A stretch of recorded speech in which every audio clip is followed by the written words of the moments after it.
We are.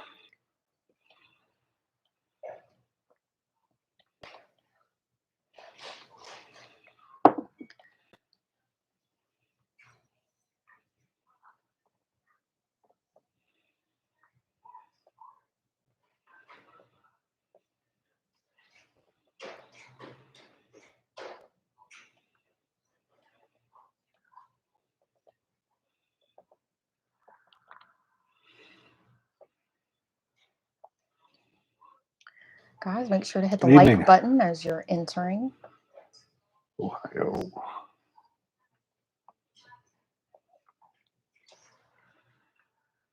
Former home of Beretta, Nankeek.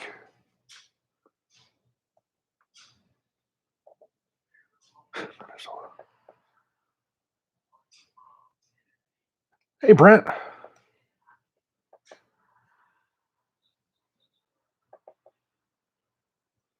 Bama. Good. Actually, I had it on the other day. Leaving, I had been wearing it. BSU swag, absolutely. New Hampshire.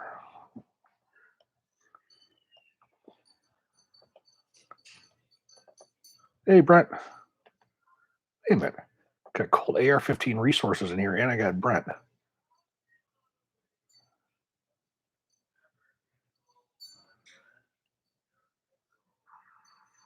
Maybe Colt AR-15 resources is my other buddy.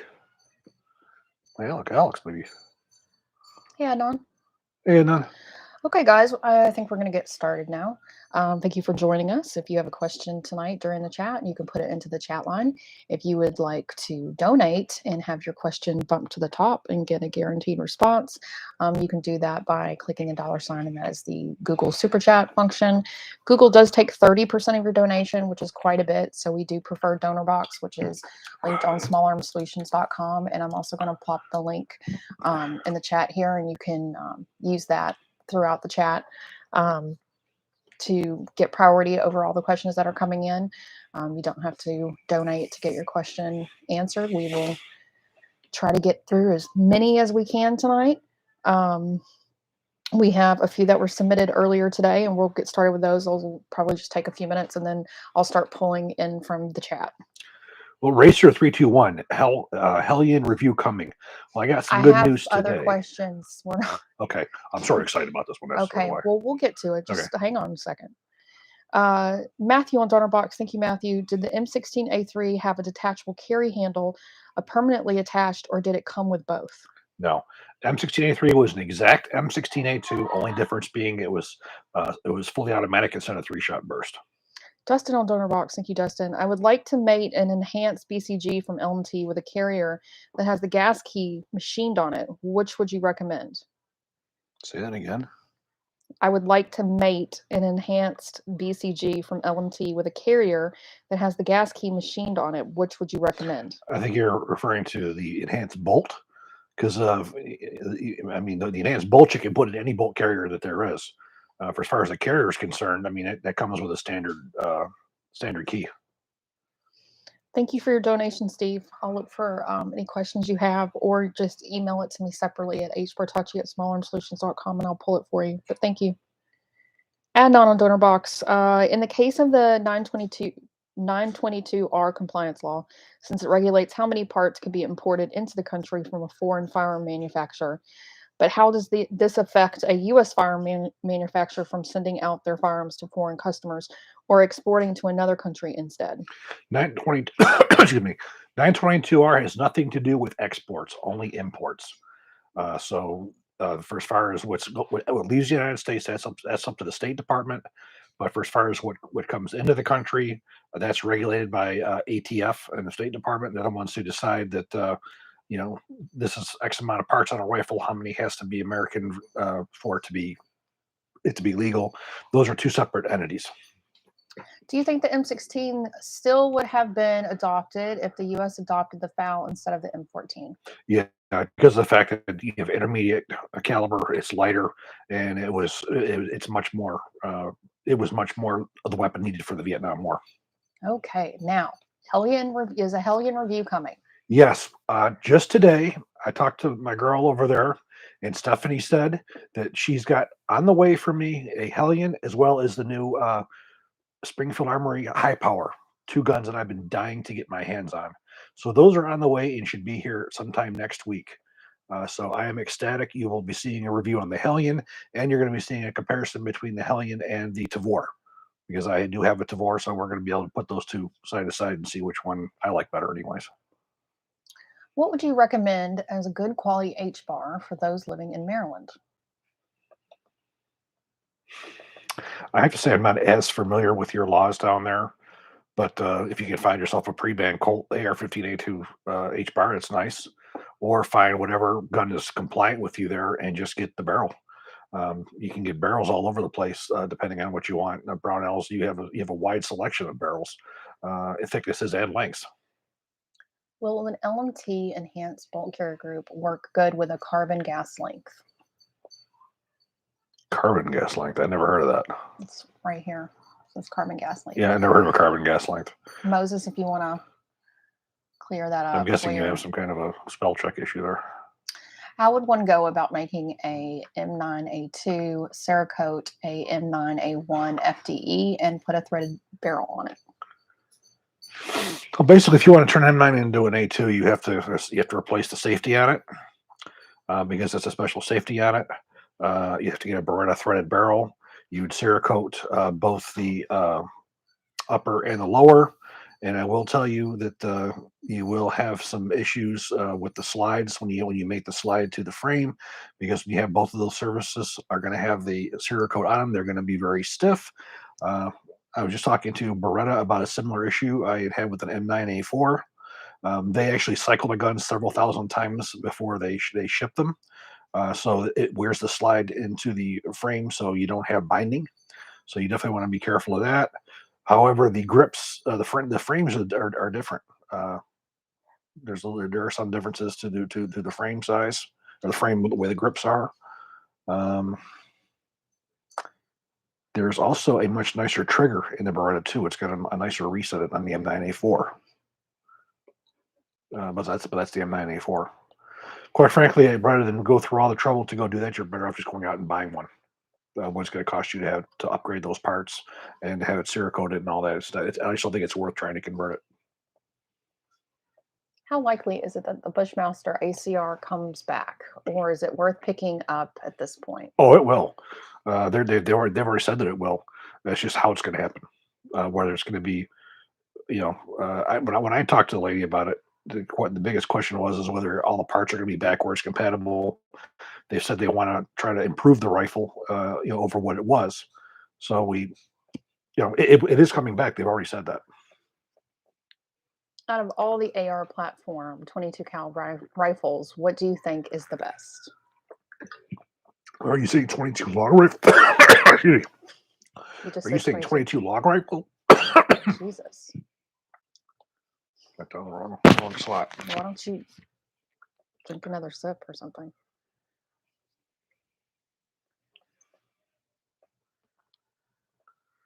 What do you think of is it Hanel? Hanel? Well, Hanel was the one that was supposed to win the German for the German army. Do you want to sip of hot tea? I'll try to finish up my beer. The Hanel was one that was supposed to win the contract for the Germans. He said he thought you did a video about it, but he can't find it. The Hanel, no, I never had access to one of the Hanels. I've seen them in the past. I know what they are. It was supposed to win the contract for the German government, but there were some issues with patents. Unfortunately, if you look at the Hanel gas system versus the HK416, they were pretty much identical. And I think there were some patent issues there, which is why Germany ended up dropping the Hanel and going to the H&K. There was a small number of Hanel pistols that were imported in the United States, but you're looking at well over $6,000 for them. Quite nice rifles, typical German overbuilt. I'd love to have one, but not for $6,000.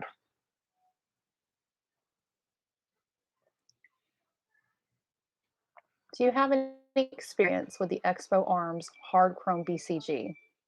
Mm-mm. No, sir.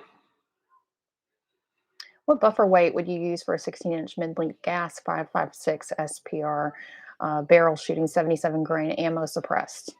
Probably an H2, more than likely. Is the Caracal Car 814 worth getting free floating handguards for an increase in accuracy? Thoughts on the well, we'll just go with that one. Is the Caracal Car 814 worth getting free floating handguard for an increase in I have a accuracy? Caracal 814 right behind me, but unfortunately, I'm not able to show it to you. This particular one was the Mo. It is definitely worth it to go with the handguard. There's so much more that you can do with it rather than the standard Mo, and those are all shipping. All Caracal guns are now shipping. If you guys are interested in getting Caracal guns, contact Caracal directly. They will set you up with where their dealer is, where you can get them. But the 814s and 816s are now available. Would something like the VZ58 with the Mars manually activated release system be California compliant? Unfortunately, I'm not sure what exactly California allows. Um, I got out of these controlled states, so I didn't have to worry about it. So I'm not sure because these states are all different. You know, New Jersey and New York's different, New Jersey and California. Unfortunately, I'm not as familiar with the laws outside of being free here in Texas. He's like, I'm sorry, guys, I can't relate. I can have anything I want. Hmm. That's essentially what he just said. After living in New York, where I couldn't have anything, Is the Geisley Super 42 buffer spring a gimmick? I believe so. I don't believe that it offers enough benefit for the cost. You're looking at a problem. You know, these springs work just well. Having a more expensive braided one in there, this will definitely last well over one or two barrels. So I think it's sort of a answer to a question that's never been asked. What do you think of Daniel Defense new ambidextrous lowers? Do you think that they will compete with LMT?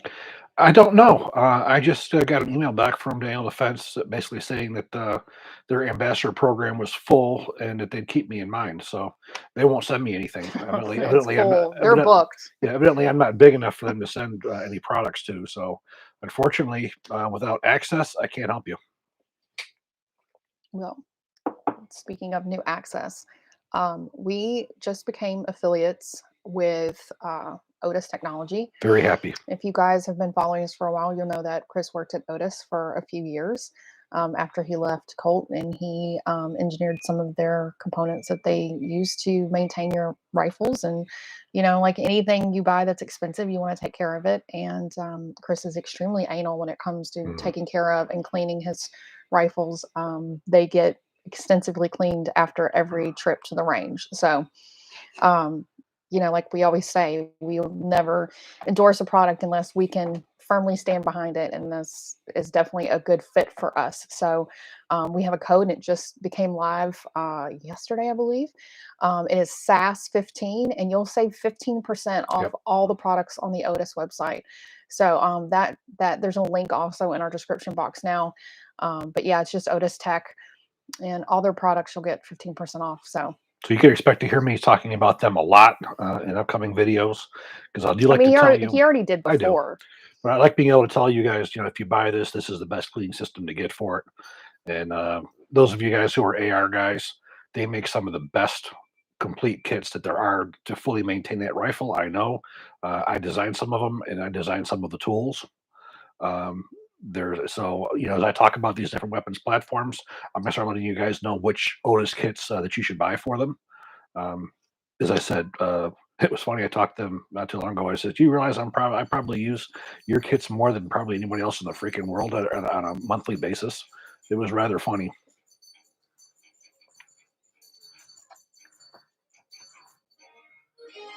Oh, there.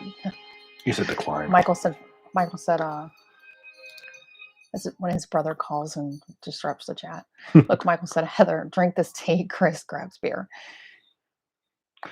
My Canadian beer, eh? Did you see? Did I do this one? Did you see Sig is offering an N17 holster kit and co-op with was it Safariland? That's Yeah. the Army official holster. Yep. I just saw that. I get notifications from SIG and all their new products. I just got two of their suppressors in. Unfortunately, they're going to be in NFA jail for for who knows how long. But I've been looking forward to looking at their suppressors for a long time. And I just got actually you can see that right behind me. I don't have to touch it. That is the new SIG 716i uh, snake bite. That's the one with the tan receiver right here. We just got that one and looking forward to do some reviews on it as well. Is an H2 buffer appropriate for a pinned and weld 14.5-inch barrel with a carbine length Osprey defense external piston modification? Yes. Pretty much anytime you have anything external piston, automatically drop in the H2. There's a lot of companies, oddly enough, that sell external piston guns with standard buffers in them. Do they work? Yes, but if you take a look at the ejection patterns on them, they're shooting them out about 1 o'clock, 1 or 2 o'clock. They do work, yes, but they should be calmed down and they should be H2. A lot of companies, for some reason, they don't want to spend the extra money because those tungsten weights are extremely expensive and they don't want to add the cost to the gun, so they don't use them. But I would recommend anybody who has anything that's external piston start off with an H2 buffer in it.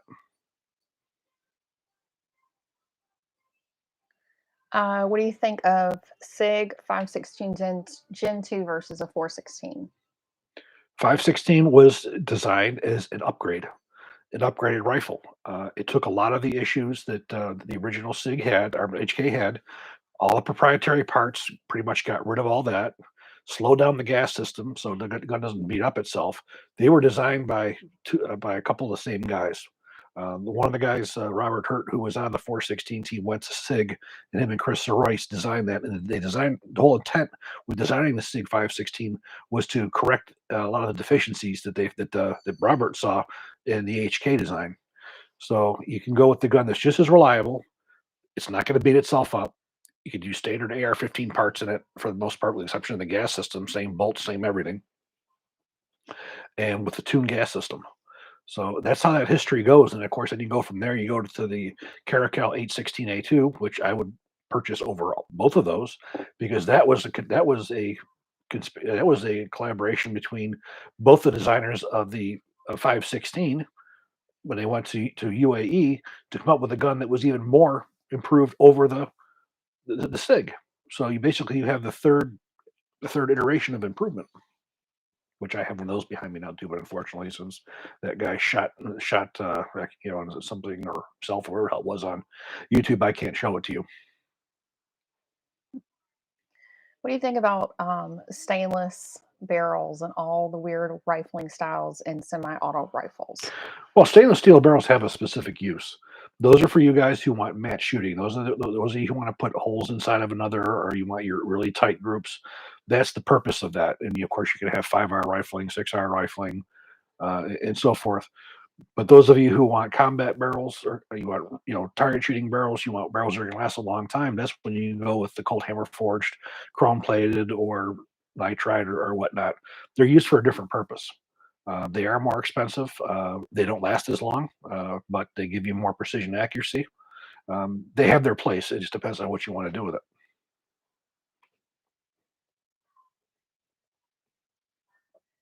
Which bullpup do you prefer? The AUG, Tavor, etc. To this point, the Tavor, however, with the Hellion coming in, that may change. I don't know. All I know is several years ago, I've been to Split Croatia a few times. Went to trade shows and was able to meet with the guys from HS Product, and I had a chance to play around with the VHS rifle. Never was able to shoot one though, but I have to say I really liked the way that it felt. It felt better to me than any of the other ones that were out there, but never had a chance to fire one. So I'm really looking forward to having the chance to try out the VHS rifle or the Hellion, and compare that to the Tavor to see which one I like better. But as of now, without having an opportunity to mess with the VHS, I tend to like the Tavor definitely better than the Steyr AG.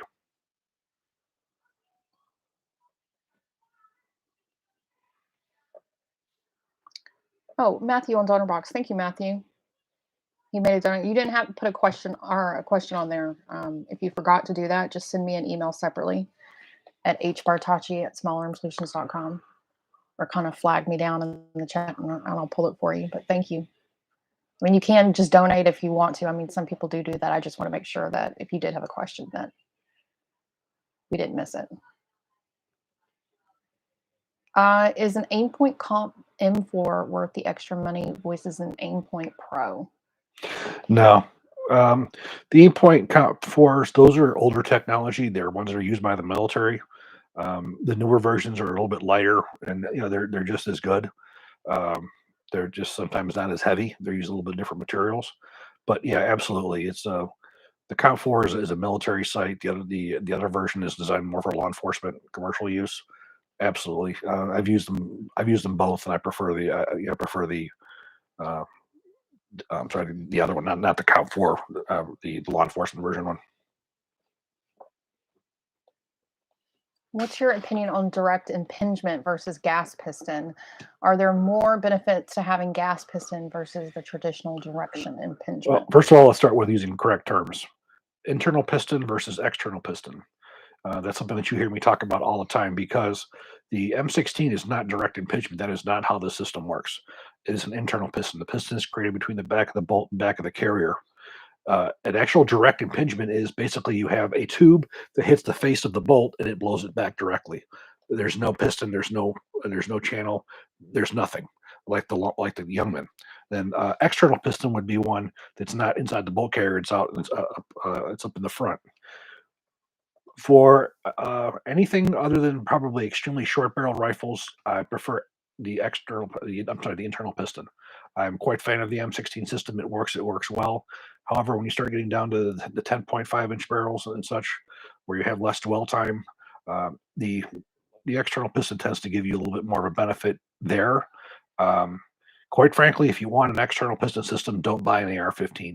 Buy a rifle that was designed for it, such as the MPX uh, or something that it's not converted AR-15. The AR-15 was not designed to be an external piston. It was designed to be internal piston. Have you had the opportunity to check out a cryptic coding bolt carrier group yet? No, I've tried.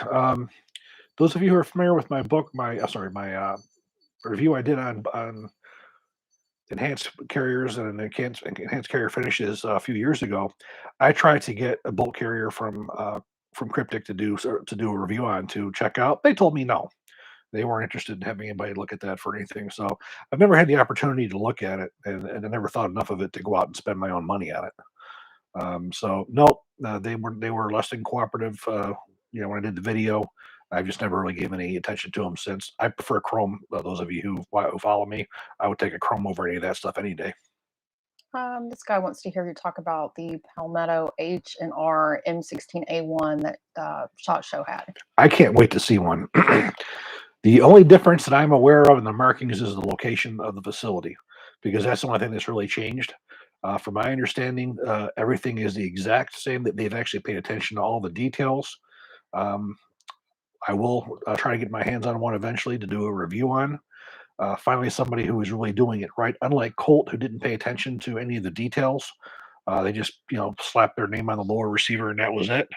To my understanding, these guys they did a lot more to make them even more authentic. So I'm looking forward to seeing one. Are 9310 bolts brittle and cheap compared to C158 bolts? If they're not over torqued, it doesn't make that much of a difference. And of course, when you talk about being brittle, that has to do with the manufacturer, whether they're doing proper processes. Anybody who's in the process of a heat treat, if you do too much, you can get too brittle. If you don't do enough, they're too soft. You do have a specification. A lot of this comes down to the manufacturing process, not necessarily the materials.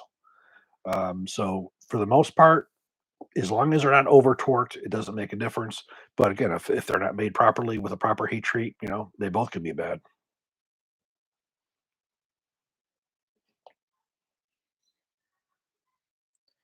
Do H2 buffers work well with did I do this one? Work well with a 16-inch AR-15 style DI gun? It depends. Depending on the rifle. Now, I actually got a whole bunch of H2s here recently because several of the rifles I've gotten in the past, they are overgassed because of the use of crap ammunition. Now, I don't use Wolf ammunition in 5.56 or 2.23, so my guns we're using generally 5.56 millimeter, and they're overgassed because they're set up for that. And I end up using the H2 buffers to calm them down to put them where they're supposed to be, so they'll work properly with 5.56 ammunition. So a lot of it is determined by the ammunition that you're using. If you're using good ammunition in it, 5.56 millimeter ammunition, you probably could go with an H or H2. However, if you're going to continue, if you're going to use the Wolf ammunition, leave it right like it is with the standard buffer. I have an upper receiver that's showing some peening on the lugs opposite of the extractor side, but not much on the bolt lugs. Why is this happening? PSA said it was fine. Please help. Well, it could just be a turn the way it's weared in. If something's slightly out of whack on it, it will it will wear itself in. That generally happens if parts don't align properly. Whether that could be, your cam track could be off a little bit, or some of the geometries on one of them could be off a little bit, or a stack of tolerances. If the gun's cycling properly, I would not worry about it. John on donor box. Thank you, John. I'm building an FBI HRT clone, and there are a few different muzzle devices that were used. Was wondering which one the quote human encyclopedia might recommend. I have a Surefire can, so that's the brand I would be going with. I'm not sure what they use because, again, you can't keep up with these people because they're not like the military where you have a TDP where every gun is sent the same way. They do what they want. It depends on what kind of cans they're using, and they can be using several different types of cans. Um, Well, he wants your recommendation on it. my recommendation, if you're using a Surefire can, get yourself a nice war comp, closed tine war comp.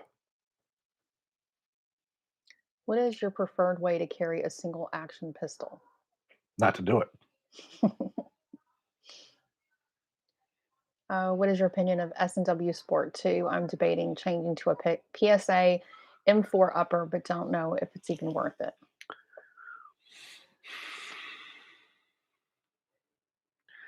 Probably not. I would put PSA and Smith and Wesson on the same playing field for as far as quality. I don't think that you're going to enhance the rifle by going with anything that's PSA over what you've already got.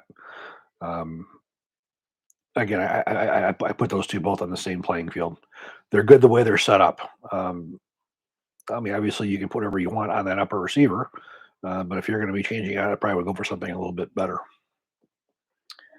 Really tall optic mounts, 1.93 inches, seem to be the way a lot of AR guys are going. Do you have any experience with taller mounts? Well, the taller mounts, the only time I really use them is because I put backup sights on all my guns, and depending on the shape of the rear of the optic, may or may not allow you to have a backup sight underneath it. For the most part, I like to have them as low as possible, but I do always want to keep backup sights on there. So I'll generally just have them so I can have backup sights on them.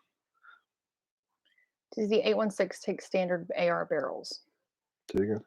Does the 816 take standard AR barrels? No, the barrels are different the way they're cut. Do H2 buffers work well with a 16-inch AR-15 style DI gun? Again, it depends on your ammunition. Uh, if you are using Wolf ammunition, low powered ammunition, leave it like it is.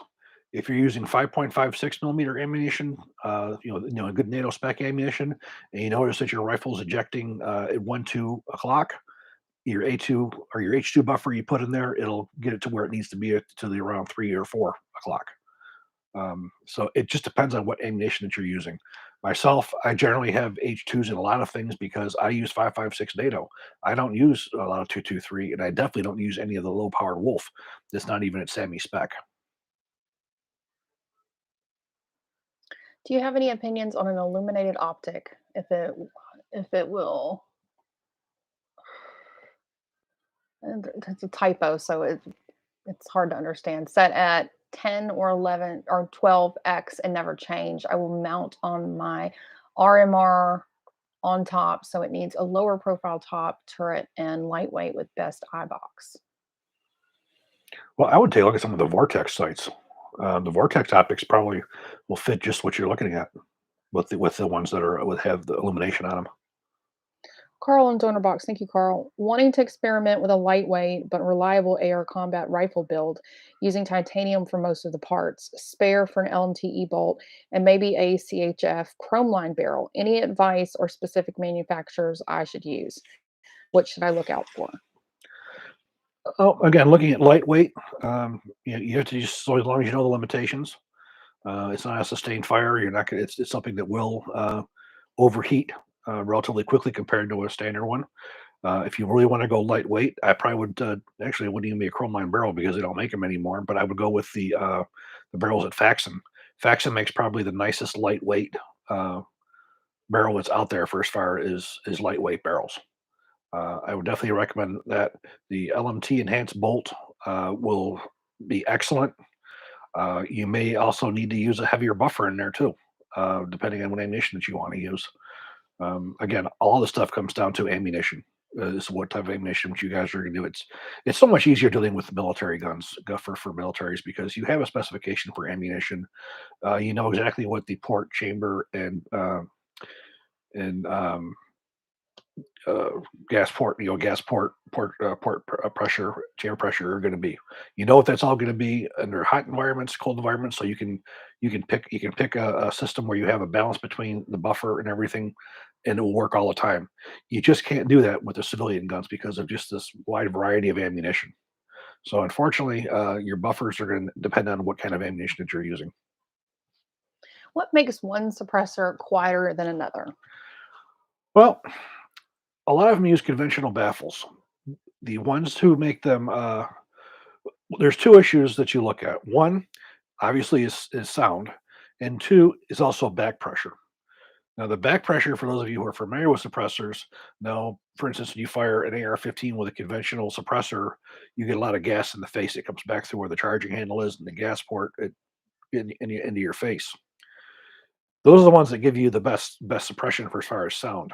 However, if you want to have one that gives you less back pressure, the way that you have to filter the gas through the suppressor, you tend to get a little bit more noise, but you get less pressure back in your face.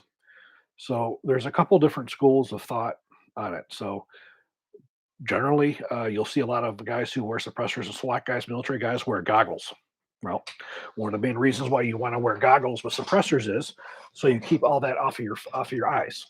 Um, even with glasses, you'll get all that in your eyes, and that will affect your eyesight after a while.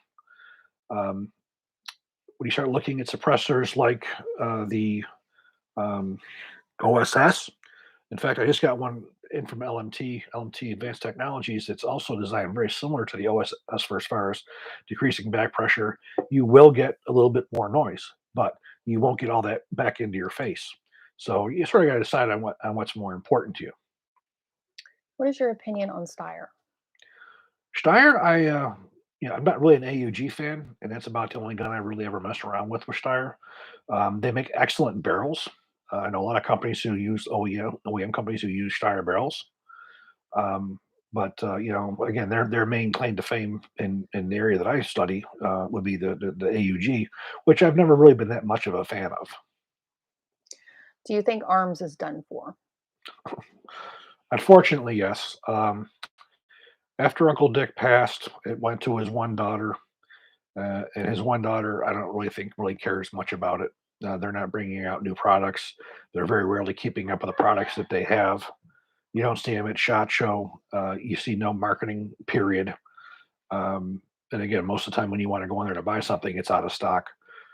Unfortunately, I do think that it is. I just think it's a matter of time before his daughter either sells the name, sells the company, or the company dissolves.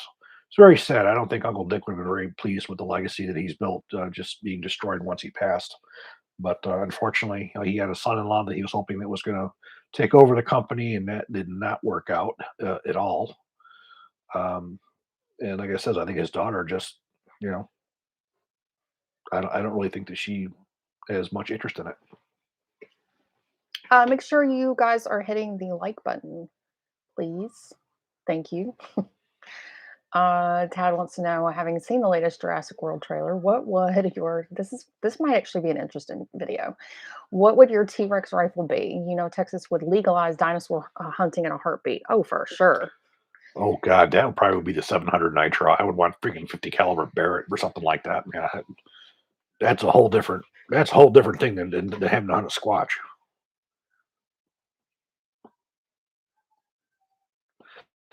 By the way, I do want to let people know the video that was just put out on Centurion. They saw the malfunctions that were being there. Those malfunctions were induced by me. I modified the rounds so they were basically out of round, so they would not fit into the chamber, and it would induce malfunctions. So I could show how you clear the malfunctions with the Lev AR rearward assist versus you having to mortar. That was not the gun malfunctioning. I personally had rounds where I damaged them so they would cause that and induce that malfunction, so you could see how they worked. I'm going to buy a Scar 17, 17-inch or a B&T APC 308 DMR, leaning towards the B&T. What do you think? Um, Quite frankly, I'd be going with an LMT on that, not either one of those. But I would probably be going with the FN because you actually have a better chance of getting spare parts from FN than you do B&T. Um, that's something that you always have to take into consideration when you're buying some of these off brand guns that you're going to spend a lot of money for. You take a look around and see what it's like and what your ability is to get spare parts. I may be mistaken that those spare parts are available, bolts, the small parts and barrels and whatnot. They may be available for them, but I have not found it. I tend to want to go with guns that I know I want to be able to get spare parts for. FN, I mean, that's even questionable being able to get spare parts for them, but at least they're here in the United States.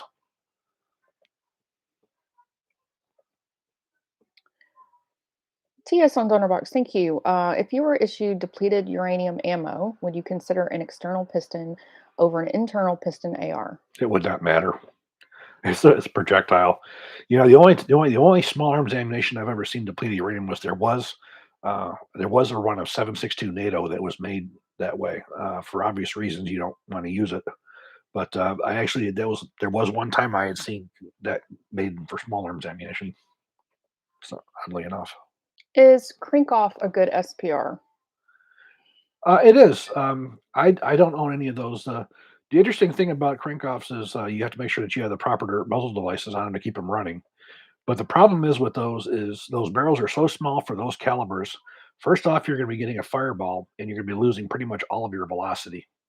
So when you have really high velocity rifle cartridges and you're putting it in something like that where the bullet has you're not burning any propellant, you're not getting any velocity. It's just not really beneficial.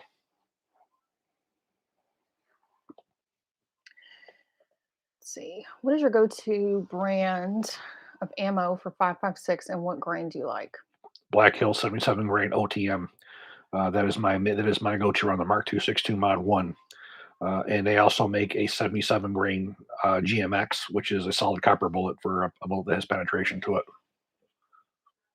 Those are probably, far as I'm concerned, those are the best two for the dual purposes that you can get. Have you had the opportunity to check out the Chinese 5.8 by 42 opinions on compared to the 5.56/45? I have only read about that. See, the problem is because we have this import ban from China, you can't import the ammunition or the ammo. I've seen a couple rounds. The rounds that I have seen were dummies that were put on keychains. I've never seen any live one. There was one writer for Small Arms Review who he was Chinese. He had gone over there and done some reviews on it. It's a larger round than the 5.56, obviously. Um, ballistically, I probably think it would be a little closer to like a 6.8. Not anywhere near, but it's closer to a 6.8 than it is a 5.56. Um, Unfortunately, I've never been able to pull the trigger on one. I've read the same things that you have. I'm looking for a 308 AR-10 at a Springfield St. Victor or Wyndham Weaponry 308, or he says option. It's very interesting that you say that because over there, I have in a bag, I have a St. Victor that I'm just getting ready to go out and test fire. And right there, I have the SIG snake bite. And over there, I have a Diamondback rifle. The Diamondback rifle I have used. I like it quite a bit. It's quite nice. I made a couple changes in it with as far as pistol grip, buffer, and a couple other things to improve it. We're gonna be doing a video on that. We're gonna be doing a video on all three of these. So perhaps you might want to hold off on that question for a couple weeks. Um, I'm going to go out and shoot these on Monday. And then we're going to be busy making some videos over the next week or two because I'm going to be out of town for a little bit. And we're going to get those out, and you'll be able to see for yourself what I think of those. I will say the Saint looks very, very well made. Very, very pleased with it. And the Snake Bite is very, very well made. Um, Costs are probably going to be, Sig might be a little bit more, but not too much. They're both internal piston. Now, the Diamondback, I've had nothing but good luck with that one. I've had quite a few rounds through it, and it's probably vastly less expensive than the other two. So we'll go through all three of those, and maybe we might want to check back in a few weeks with that question. With ARMS apparently on its last legs, what's your opinion on YHM's folding front sight towers? Are they a good alternative? They are the arms folding front sight base was just unique. The way that it collapsed down, it didn't necessarily fold, but it collapsed down and it gave you that same shape as a standard M16. It was just different. And it was freaking cool. There's nothing wrong with them. The only thing with the YHM ones is I don't know if they make ones that can be drilled and pinned. The drilled and pinned arms ones that I got about 10 years ago when Uncle Dick was still alive and well, and he was in charge of things. And they didn't really make a lot of those because those were for OEMs. Because again, unless you're an OEM, generally you weren't drilling and pinning. But I happen to have a few of them, and I've been fortunate enough to have Monty put those on rifles for me. I've got a few rifles with those on, and I just really really like them. Is there any way at all to mitigate buffer tube spring twang noise scraping in a carbine length receiver extension? Try this: pull your buffer out, separate them, flip the spring around, put it back together, put it back in, try it again.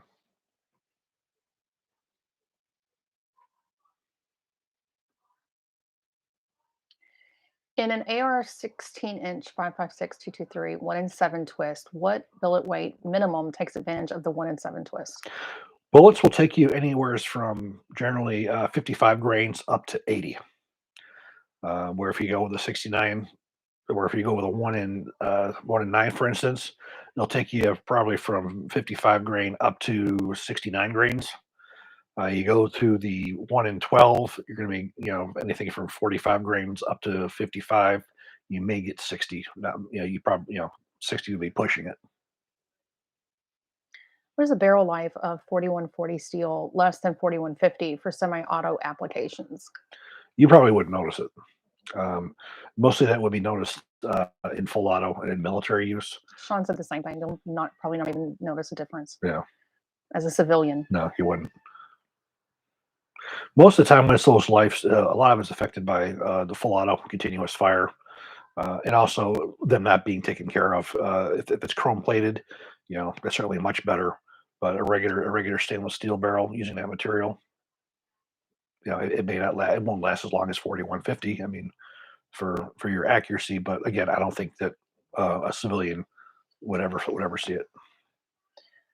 What are your thoughts on the new FN high power, as it's supposedly not compatible with the older high point powers and its clones? I just don't see the point, to be honest. I was disappointed.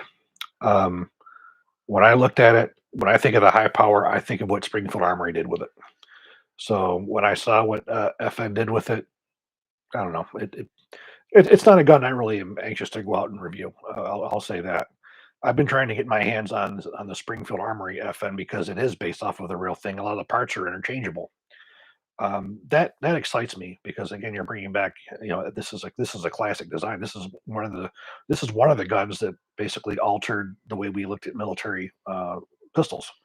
You compare the Browning high powered and the P38. You combine the two of those, you got the modern M9 and all the modern Wonder Nines up until the introduction of the striker fired guns. I was disappointed in that. Like I said, I think that was a mistake. FN doing that. I don't think it's going to last too long. Opinions on the Voltor A5 buffer system? It's designed specifically around converting a 20-inch barrel into a telescopic stock. That was the whole purpose of its being developed. Because you have your specific standards with the rifle length gas system, what it needs as a buffer. If you were to look at the buffer, for instance, on a rifle, an M16A2, for instance, you got 5 steel weights. with a rifle length gas system. You go into a carbine. You go into a carbine like an M16A1 carbine, where you had a carbine length gas system, 14.5-inch barrel. Now we're looking at three steel weights necessary.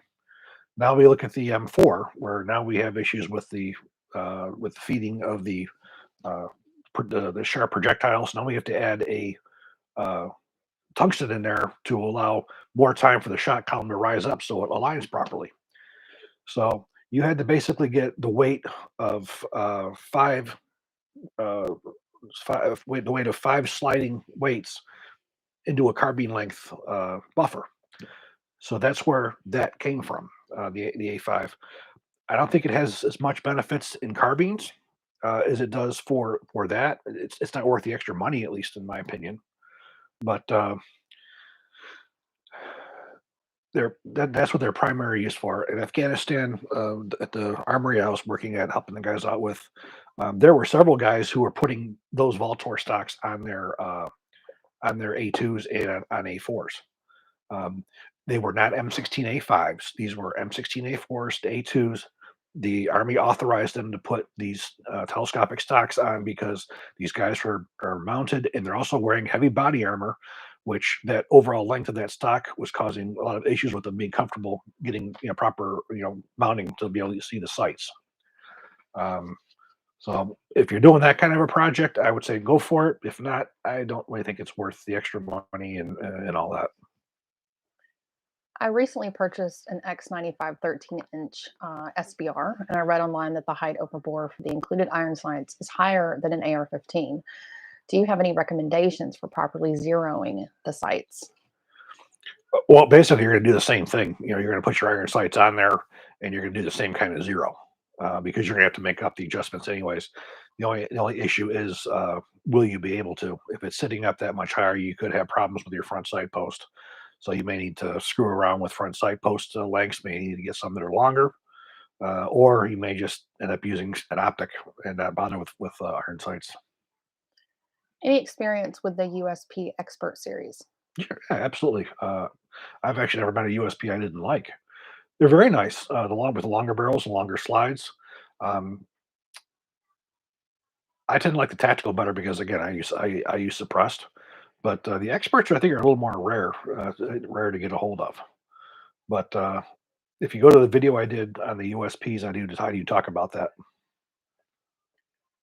Would you consider M16A1 rifles obsolete or completely obsolete? And on that note, do you think the US military keeps obsolete weapons in deep storage for potential invasions? Well, what makes it obsolete is it's not compatible with NATO ammunition with a 1 in 14-inch twist. And by today's standards, with the use of optics, it would be obsolete. However, if you had units that were specific units that were assigned those rifles with that ammunition and iron sights, no, it's for as far as combat use, it's still perfectly valid. However, with the current logistic chains, with the MA55 ammunition and the use of optics and so forth, that's what makes it no longer valid. Now, for as far as the stockpiles are concerned, we do have war stock, but however, I think what you're going to be seeing in our war stock now is going to be M16A2s, not A1s. Most of those old A1s, just like the 1911s and the M9s, well, let's also say the M16s and the M9s. That stuff's going to go off to foreign military sales or foreign military aid to one of our allies. We're not going to keep that. They're going to keep, M16A2s, and we do have all that stuff in war stock. And they will eventually change those out with, they'll change it out with M4s eventually. Um, and that stuff will be in use with National Guard and with the reserves. What are your thoughts on Tipman M422? Not used one. I have to say, I haven't done anything with 22 long rifle ARs in a long time. I may think about doing something like that this year. Last time I did it was a long time ago, and that particular one, the one that I love, is no longer made, and that was the Tactical Solutions M4. They no longer make that, but it was basically an exact M4 upper receiver configuration that you put on a regular AR lower receiver, and they even had a magazine that would give you, the 1 pound that it would be to have 30 rounds of 5.56, but it would have 25 rounds of 22 in it. so you get the exact same feel. I had messed around with some other ones, but it's been a long time since I've done anything with 22. So I may have to think about that this year. Thank you, William. William on Donnerbox said, Chris, if you were given $50 toward taking Heather to dinner, where would you two go? This time of year, probably for crawfish. That's actually a really good choice. And our favorite crawfish place here actually had been closed because they normally are open in January, and they had been closed, but they just reopened just a few days ago. Yeah, it is crawfish season right now. Yeah, they were selling out. They've been selling out their opening weekend. Love crawfish. Well, I'm going to tell you guys some of the newer things that we just got in, thanks to our buddy Alex. Um, Alex is a big collector of Colt stuff, and he is very generous in letting us borrow stuff. He has just recently loaned us one of the original Colt Guard AR-15 SP1s and a Colt AR-15A2 Delta H bar. So we have those coming up. You're going to be having a couple HKs coming up. This is a French Service pistol, Glock 17. I think we have a P2000. We have a Taurus, Toro, first Taurus gun that I've ever done any reviews on.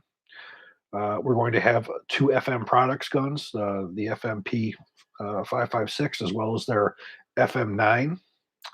We're going to have the Zastava, the new M90, the 556.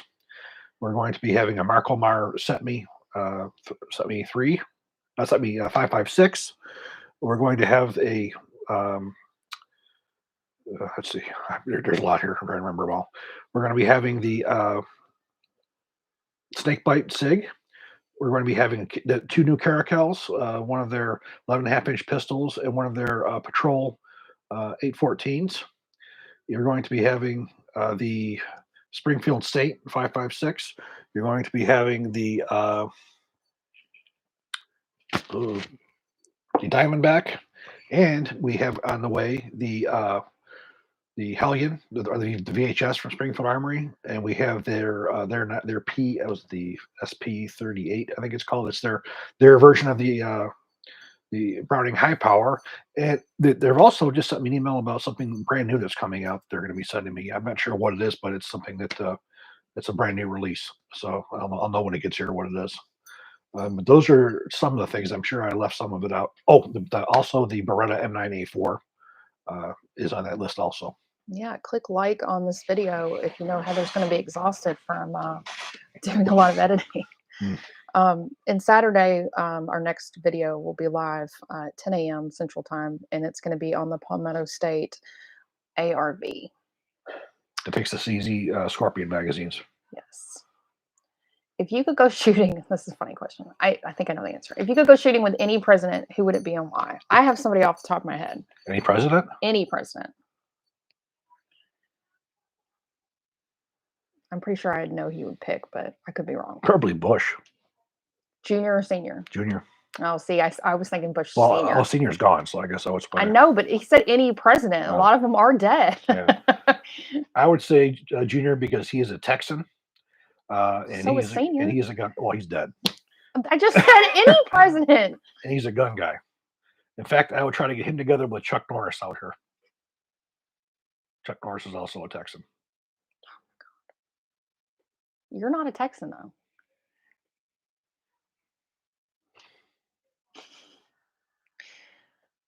And then I'll get an email later from somebody going, you guys were arguing on the chat and it was unprofessional.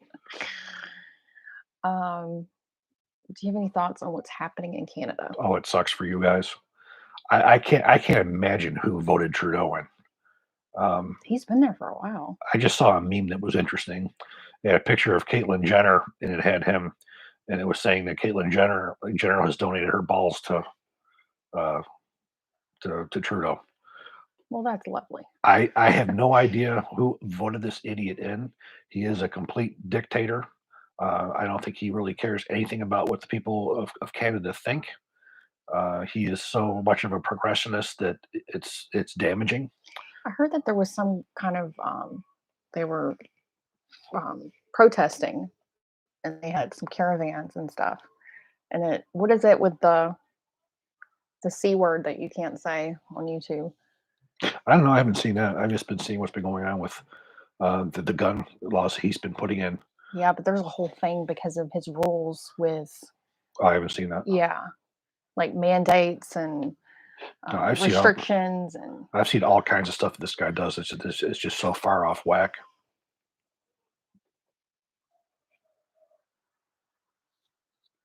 I think Sleepy Joe's dumb. This guy's just right there with him. I recently watched a video on the Colt LE6940. Would you know what the serial number started with? I recently purchased a serial number 0888XX. It doesn't have the screwed in plate on the upper or locked front sight. It didn't work like that. When there wasn't a serial number lineup where that was, they used standard LE6920 lower receivers. Now the initial 9 or 10, I can tell you there's one thing that made them stand out. The CMP 5561/7 NATO was underneath the barrel instead of on the top. So if you were able to come across the one that has it underneath the barrel, those were the first ones that ever left the factory. But it didn't work off of serial numbers like that. The 6940s back in those days, well, same as today, they all used the same as a 6920 did. They were all Colt law enforcement carbine. They never had a special lower receiver for the 6940, and they still don't. But one way that you can tell of some of the earlier ones, not that it's going to give you much information, if you look on the left side of the receiver where the match is, where the cam track is, you'll see on newer ones you'll see a little hex screw in there, which holds in the cam guard plate in the inside of the receiver. That's not there. That was something that was changed, not too long after the guns went into production. What were your best and your worst days at the range? Probably my best days is when I used to work for Colt. I used to be able to go out and take, because I never got bored with the stuff, even because it was my job. I go out there with the full auto M4s, the grenade launchers, the full auto 9mm, all the ammunition I had. It was just fun. Worst day was probably the day that I shot my range camera. After that was the first day he had it. That was one of my worst days. Like, I've had very few bad days at the range. And I feel like when he does, they're epically bad, and like everything is going wrong and breaking, and he just gets really frustrated, and you can pretty much guarantee it's going to be a shit day for the rest of the day. So. I've had very few bad days at the range, and then as I said, I've been doing this my whole life, and I enjoy it just as much now as I did when I was a kid. The only problem is with my arthritis I have now, it makes things significantly more difficult. They're all Carrie, aim low. They're all laughing at me having a go at you for the text and comment. It's my job as his wife to have a go at him. If I didn't, then I wouldn't be doing my job. I mean, come on, guys. Can you imagine having to work with your wife every single day? I mean, thank God for separate offices. Well, guys, thank you so much for joining us tonight. Hopefully we got through most of your questions. And we will not see you next week because I have to do some mom duty and take a child out of town for a cheer competition. So, but we are available through email 7 days a week. And all we ask is that you make a donation on Donor Box, and you can put your question in the comment section, and usually have it back to you within the day. And or if you just would like to donate to us in general. Yes. Sean, I disagree with you. I would go LWRC over Daniel Defense. But yeah, that service is there for you if you need help with your guns, because we won't see you for a couple weeks. So good night, guys. Take care.